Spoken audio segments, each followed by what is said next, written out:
అండి అందరికీ. ఈరోజు అయితే నేను క్యారెట్ ఫ్రై చేస్తున్నాను. పిల్లలు క్యారెట్ ఇస్తే తినరు కదా, సో ఈ విధంగా చేసి పెట్టండి, చాలా బాగా తింటారు. సరే అయితే వీడియోలోకి వెళ్దామా.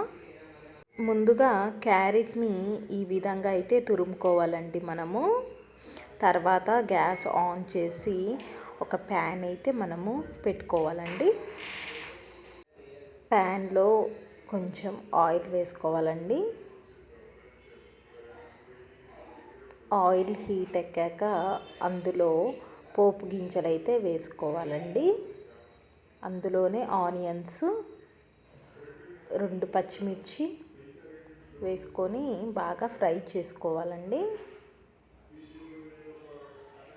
తర్వాత అందులోనే మనము కొంచెం అల్లం వెల్లుల్లి పేస్ట్ అయితే వేసుకోవాలండి.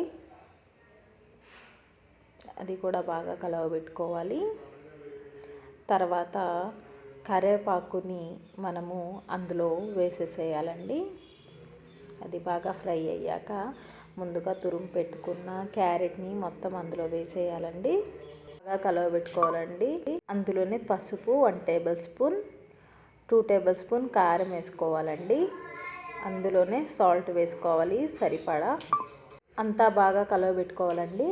కూరలో ఆయిల్ సరిపోకపోతే కొంచెం యాడ్ చేసుకోవచ్చండి. మళ్ళీ అంతా కలబెట్టుకొని ఒక 5 మినిట్స్ కుక్ చేసుకోవాలండి బాగా.